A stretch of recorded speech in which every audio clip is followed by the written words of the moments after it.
మూడు నదులు ప్రధానంగా మనం చూస్తే కృష్ణ, గోదావరి, వంశధార, పెన్నా ఉంది. కానీ చాలా వరకు నీళ్ళు వచ్చే పరిస్థితి లేకుండా over a period of time ఉండే నీళ్ళు కూడా గోదావరి అవన్నీ శ్రీశైలంకి వచ్చిన తర్వాత ఆ ప్రాబ్లం వచ్చే పరిస్థితికి వచ్చింది.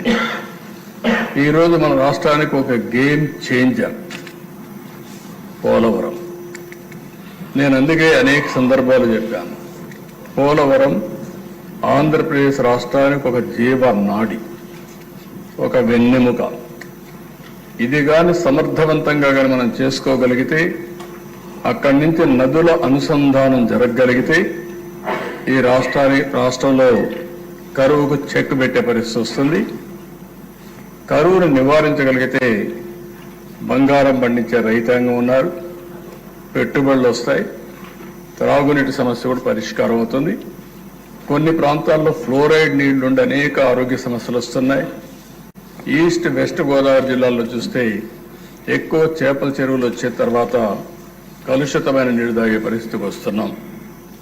అయితే అధ్యక్ష, ఇక్కడ సభ్యులందరికీ కూడా, మీకే కాకుండా రాష్ట్రంలో ఉండే ప్రజలు కూడా అర్థం చేసుకోవాల్సిన అవసరం ఉంది.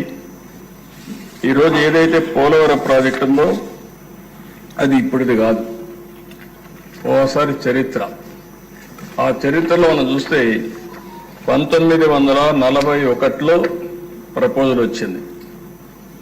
1941లో దివాన్ బహదూర్ ఎల్ వెంకటకృష్ణయ్యర్, అప్పుడు చీఫ్ ఇంజనీర్ ఇరిగేషన్, అతను ఒక ప్రపోజల్ పెట్టాడు. ఒక స్టోరేజ్ రిజర్వాయర్ ఇక్కడ వస్తే బాగుంటుంది, గోదావరి పైన రావాలి అని ఆలోచించి ప్రిలిమినరీ ఇన్వెస్టిగేషన్ 42-44లో చేశాడు. అప్పట్లో ఒక జీవో కూడా ఇష్యూ చేశారు. ఆ జీవో ప్రకారం ఫర్దర్ ఇన్వెస్టిగేషన్ తొలిసారి మీరు చూస్తే 170 అడుగులు ఎత్తి పెట్టాలని, ఆ నుంచి 208 అడుగులు కూడా పెట్టాలని, దీనివల్ల 340 నుంచి 700 టీఎంసీ నీళ్లు పోలవరంలో, పేరు కూడా అప్పుడు పోలవరం కాదు, అక్కడ రిజర్వాయర్ నీళ్లు ఉంటాయని చెప్పి ఒక అవగాహనకు వచ్చారు. 75 నుంచి 150 మెగావాట్ల పవర్ ఉత్పత్తి చేయొచ్చు అనుకున్నారు. పేరు కూడా రామపాద సాగర్ ని సైట్ ని ఐడెంటిఫై చేసి అక్కడ ఈ ప్రాజెక్టు కట్టాలని చెప్పి ఆ రోజు నిర్ణయించారు. కడాన దిశ ఈ ప్రాజెక్టుని గోవిందరాజు అయ్యంగారని 5-6 ఆగస్టు 1947లో ఇవన్నీ కూడా కన్సల్టెంట్ గా ఉండి ఇవన్నీ ఎస్టాబ్లిష్ చేసి ఇది ఫీజిబిలిటీ ఉంది, selection of site for dam is the best available site అని ఫైనలైజ్ చేశారు. ఆ రోజు గాని ఇప్పుడు వచ్చినట్టు పోలవరం పూర్తయిన అధ్యక్ష SSR 47-48 ప్రకారం 129 కోట్లు, ఈరోజు 55,000 కోట్లు. అంటే ఆ రోజు ఈ ప్రాజెక్ట్ అయిపోయింటే రాష్ట్రం ఎంత సువిష్టమయ్యేదో, ఎంత అభివృద్ధి అయ్యేదో ఒక ఉదాహరణ మాత్రం.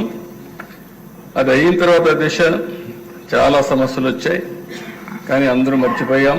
స్వాతంత్రం వచ్చింది, రాష్ట్రం వచ్చింది, మళ్ళా రాష్ట్రం కలిసింది, రాష్ట్రం విడిపోయింది. ఎన్ని జరిగినా కూడా అప్పట్లో ఎవరూ పట్టించుకోకుండా 15/5/1981లో మాత్రం అంజయ్య గారు ఫౌండేషన్ వేశారు. ఫౌండేషన్ వేసి ఆయన ఫౌండేషన్ మాత్రం వేశారు, కానీ ప్రాజెక్ట్ ఏమి స్టార్ట్ చేయకపోతే రాజశేఖర రెడ్డి వచ్చిన తర్వాత దాన్ని ఎన్ని ఇబ్బందులు పెట్టాలో అన్ని ఇబ్బందులు పెట్టి అస్తవ్యస్తం చేసి ప్రాజెక్ట్ ని ఇది అసాధ్యమనే పరిస్థితికి వచ్చారు. మొట్టమొదటిసారి దిశ రాష్ట్ర విభజన జరిగిన తర్వాత హైదరాబాద్ ఇన్కమ్ తెలంగాణకు వెళ్తుంది, ఆంధ్రప్రదేశ్కి ఆదాయం లేదు. కాబట్టి ఈ ఆదాయం రావాలంటే కొన్ని అనౌన్స్ చేయాలనే ఉద్దేశంతో పోలవరాన్ని ఒక నేషనల్ ప్రాజెక్టుగా అనౌన్స్ చేశారు. ఈరోజు హైదరాబాద్ ఉంది అధ్యక్ష, నాలెడ్జ్ ఎకానమీకి చిరునామా. ఈరోజు దాన్ని ఒక ఆదర్శంగా చేశాం. అలాంటి రాష్ట్రానికి అక్కడ ఇచ్చినప్పుడు దీనివల్ల మనకు పూర్తిగా ఫలితాలు రాకపోయినా ఇక్కడి నుంచి శ్రద్ధ పెట్టాలనే ఉద్దేశంతోనే ఆ రోజు నేను ఒకటే ఆలోచించా, 1 అమరావతి, 2 పోలవరం. ఈ రెండు మనకు రెండు కళ్ళుగా తీసుకుపోవాలనే ఉద్దేశంతోనే రెంటిపై కూడా శ్రద్ధ పెట్టాం. మూడోది, ఆంధ్రప్రదేశ్కు ఉండే పెద్ద అవకాశం సీ కోస్ట్.